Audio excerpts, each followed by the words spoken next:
welcome to the evening news. My name is Muhammad Ali. I'm in Malaysia. Thank you very much. Okay, hey, I'm just joking. Okay, I'm submitting my exam videos, actually combining it into one. Hopefully it answers all the questions. Hopefully everything is fine. Hopefully we'll pass first shot. Had a little fun doing the exams. As you did, Grandmaster, in putting together your Hppt program, Humane Pressure Points Tactics program. I can see that you've been very enthusiastic about the program, and I can tell that you had this program in your mind for a long time, and you finally got it out. At least that's the feeling I got. I'm pretty sure I'm correct, but maybe sometimes I'm wrong, but usually most of the time I'm correct. So, without any further ado, we'll continue into the videos. I'll go through one by one the four questions, and for question number 2, I actually did 2 videos, 2 come-along scenes. Had some fun with it. Had some of my students that helped me with it, and made it into a little bit of a comedy routine. Maybe when you watch it, hopefully you'll recognize the situation that it's based upon, and one of my favorite movies. So I believe you'll recognize the names when you see it. I made 2 versions, one version with the wrist lock, and another second version I just threw in, just to have some fun with it, and hopefully you like it. Question number 3 I also answered about the situational awareness, and then also question number 4 about escalation. So hopefully that will be enough to pass my exam and get my certificate. And I look forward to Hppt1. Can't wait to get started on it. Actually, I hope you can start releasing the videos before August, and hopefully we can get that done. For my black belt, I plan to be completing that hopefully by next month. Okay, so hopefully I'll have another video to send to you very soon. Okay, thank you very much, sir. My name is Muhammad Ali. Goodbye. Started. Okay, I'm going to be explaining in regards to the exam, question number 1. Explain how angles work with relation to situation control. Okay, so if I can get a volunteer, anybody to volunteer? Okay, apparently he's been drafted here. Okay, stand over here. So, prepare to fall. Keep your head all the way down. No, just joking. Okay, so we're having a discussion. When you're getting into an argument or a situation, actually the worst thing to do is actually stand in front of the person. Okay, very easy. They can strike you, hit you. So what we want to do is actually, if you stand right here, imagine he is a clock. The clock going around. He's in the center of the clock. You know where the hands are. Okay. So here would be 12 o'clock, 1 o'clock, 2 o'clock, 3 o'clock, 4 o'clock, 5 o'clock, 6 o'clock, 7 o'clock, 8 o'clock. Okay, 9, and then back to 12. Alright? So, ideally, the 2 best options or positions to be standing is 8 o'clock facing him. Okay? Or 4 o'clock. Okay? Also facing him. Anyone want to tell me why? 4 o'clock and 8 o'clock for punching. So, what do you mean punching? Less impact? Okay, that's one. You? What did you say? Hard to aim. Hard to aim. But basically it's simple. for him to hit me, Yes, your turn is me. he has to reposition his body. So his repositioning gives me advantage. Time. Okay? So this is why these positions are very good. If he turns to me, I can just, I'm just pretending I'm just, just walking back and forth. But in reality, what I'm doing, I'm going 4 and 8, 4 and 8. Okay? I can also even just step back like this. Okay, that's another option. I don't really need to take a big step over here. Maybe it's obvious. Okay, I can just stand here. I'm still in my 8 o'clock position. We don't really want to be in 12 o'clock behind the person. Okay, maybe he's crazy, he wants to swing around and hit me or something. But how do you talk to somebody to the back of their head? Difficult. He's going to see something is wrong. So what we want to do is we want to be in the front, not the front, but either 45-degree angle, either to the right or to the left. Let's see what's there.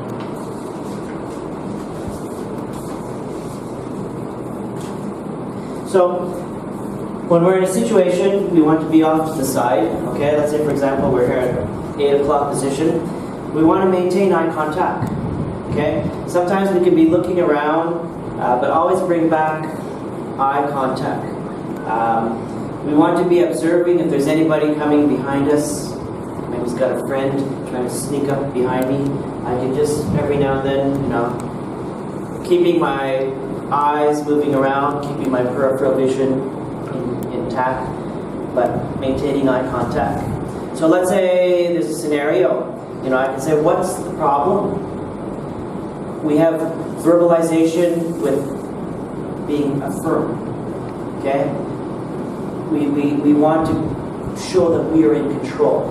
Okay? Actually, that's the other thing is if we're in this 45-degree angle position, we are leading the situation. I'm leading him. Okay? If I'm here, it's either him or me. Okay? He may be leading, I may be leading. But if I'm over here, I'm leading because he has to turn in order to strike at me. So I'm ahead. Okay? So that's the other advantage of the 2 positions. Okay? We lead the situation. We control the situation. Okay? Maybe he doesn't realize it, but I'm controlling him. Just by standing here, I control. And if he is aware, then he knows what I'm doing. But most people may not be aware. Okay, so going back, we want to maintain eye contact. Now, we can say things like, what is the problem? Putting our hands up like this. Okay? It's very innocent. If I say, what is the problem? Okay? I'm telling him something that, okay, let's fight. Okay, we don't want to escalate this to a fight level. Okay? We want to diffuse the situation. Okay? As easy as possible. So, you can keep your hands open. What is the problem? Okay? Is there a problem? So, you keep your voice firm, okay, and verbalize, and you can keep your hands open. So if he wants to strike, let's say for example, I'm already ready for that. Okay? So, same thing, he has to rotate his body. So how he's going to rotate, if he's rotating to me, I know that this arm will be coming towards me. So it's very important for the angle. Verbalization, very important. Open hand is also very important because we're not broadcasting that we want to fight. Okay, it's very innocent. Okay, don't hurt me. Okay, but I'm ready. Okay, by keeping our hands here, is actually indirectly telling him, I'm ready. You want to kick as well? You can just go down. Punch. You can block. So very, very simple. I think that's about it. So, any questions, guys? Okay, any questions? So I believe that answers the questions about the angle and verbalization. Okay, thank you. Big Fly, have you done my homework? Biff, I thought of handing it to you tomorrow because... Hello, Big Fly, are you there? Hello? I need time to rewrite it. I can't submit my homework with your writing. I'll get expelled. Would you want me to get expelled? Would you want me to get expelled? No, I'm not. Of Biff, course not. I think it's time for you to leave now. Who's gonna make me? I said I think it's time for you to leave now. Why don't we go see what a beautiful day it is outside? Okay. Is that a good idea? Yes, yes.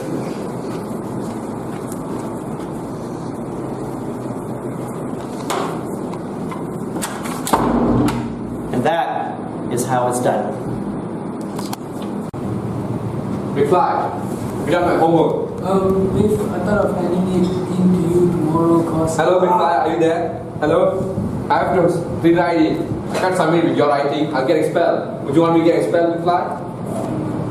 Big Fly, would you want me to get expelled? No, of course not. Biff, I think it's time for you to leave. Who's gonna make me if I hit? I will. Let's go outside. Okay, let's do it. After you.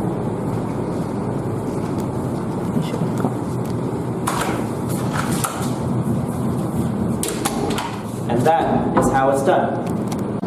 Okay, this is my submission for question number 3, explaining situational awareness. So just a quick search in Google, Mr. Google or Mrs. Google, whatever it is. Situational awareness is the perception of environmental elements and events with respect to time or space, the comprehension of their meaning, and the projection of their status after some variables have changed, such as time or other variables such as a predetermined event. So what does all that mean? We can take situational awareness as in simple as a study of human behavior. For example, listening. When we're around, we can listen to other people's conversations by listening to their tones. Are they talking very loudly, softly, angry? Looking at their facial expressions, eyebrows raised, eyes are squinting, grinning, maybe the face turning red. Okay? How about the hands? Open hands. Are the hands closed? Okay? These are signs to tell us that something is up or something is going to be up. Another signal is that maybe if someone is holding an object, okay, for example, a cup or a ball or a phone, maybe they want to throw it at you. Okay? We always need to be aware. We always need to keep our eyes on the move. Looking around the room, looking up from one person to the next person to the next person. While keeping everything in perspective and keeping everything in our peripheral vision. When people are happy, they'll show it. When they're not happy, they'll also show it. And situational awareness can take into account things like tables, chairs, different objects on the floor. For example, we can use this cup as a weapon. I can use this pencil as a weapon. I can use my phone as a weapon. So, not only that we're scanning around the room for different signs of activity or awareness from people, but also we should be aware of what objects that are around us at that time that, if required, we can grab and we can use. Okay, that's very important. Situational awareness is being aware of whatever is happening around you in terms of where you are, and whether anyone or anything around us will threaten our health and our safety. So like I said, this chair can be a threat to me. Okay, I can be walking, I can stumble over the chair, I can fall, hit my head, and I can hurt myself. So being aware puts us in a constant state of readiness. As Patrick Swayze in the movie Roadhouse said, Never underestimate your opponent. Expect the unexpected. Okay, and I just watched the movie the other day. Okay. So now that we understand a little bit about situational awareness, the next question, how do we train for it? Okay, this is maybe a little extra to the question, so maybe get some bonus marks here. But one way we can start paying attention, or what's called scanning the environment. For example, we walk into a restaurant or we walk into a building, we look for the exit points. Okay, we pay attention to those things. We start to pay attention to the big things. As you get better, then you can start to pay attention to smaller things. For example, which side of the wrist is a person wearing their watch? This can tell whether they're left-handed or right-handed. One time in Canada, there was a girl, she asked me for a pencil. So I gave it to her in her left hand. She said, "How did you know I was left-handed?" I said, "I'm psychic." Okay, it's quite funny at the time, because she was wearing her watch on her left hand. So generally human behavior, a right-handed person will wear their watch on the right hand. A left-handed person will wear their watch on their left hand. Okay? People who want to mess with other people's minds, like me, I'm right-handed, but I wear my watch on my left hand, just to play with their mind. So, but generally most people fall under the category that they'll follow the general rule, and you can use that to your advantage. So whenever you enter an environment, this is the other thing, whenever you enter in an area or environment, always put yourself in a position that you can see as much as possible. For example, I don't want to be sitting facing a wall and have everyone else behind me. Okay, I don't have eyes in the back of my head, so I'm not aware of what's going on behind my back. So you want to be facing as much as possible. You don't want to have a big tree in front of you that's blocking your view from everyone. You don't want to be sitting way at the back, but you want to be in an area that you can monitor who's coming in, who's going out, these kinds of things. So you want to be able to see as much as you can. Now once we start to become more aware, okay, once we start being aware, the next thing is to set up baselines. So what is a baseline? A baseline would be what we would perceive as something being normal in a given situation. Now, a baseline from one person to another person may be different. From environment to environment may be different. So these are factors to consider. But let's say, for example, we're in a restaurant, we're eating, having good conversation. These are things that we would generally observe in a restaurant. If all of a sudden the guy to the table next to me gets on his table, starts waving his hands around, these are situations that are not normal. We refer to these as anomalies. So we want our mind to be focused, to be aware, to bring to our attention any type of these anomalies. So an anomaly would be something that is not within our framework of our baseline. So these are things that should trigger our attention and bring awareness to ourselves. This subject is actually very wide, and I can go on and on and on, but for now I'll end it here, because I think I've over-answered the question. But I'll leave it here with a quote. It's a really nice quote, and the quote goes that the ones looking for trouble are not much of a problem for those who are ready for it. Okay, so I'll repeat again. The ones looking for trouble are not much of a problem for those who are ready for it. So practice, practice, practice, and thank you very much. Okay, I'm back again. Now this is in response to question number 4. Explain what escalation means.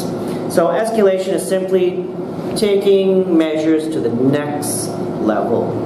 I remember actually in Canada, I used to work for Digital. We used to do phone support for Micron computers. And whenever we would encounter a problem that could not be resolved through the normal troubleshooting channels, we would escalate the customer to the next level of support. Okay, the next channel of support. So it's basically the same concept. In our examples of situation awareness, being aware would be considered your first level of defense. Spotting an anomaly, okay, like for example that I said about the guy standing on the table waving his hands in the air, that would be a second level of defense. Okay, and then if required, we can escalate again to a third level, which is by diffusing a situation by RTO show, either by verbally or by pressure points to inflict pain.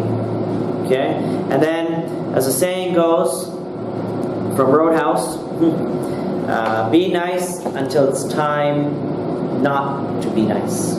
Okay, that could be escalating to battle readiness, getting ready for fighting.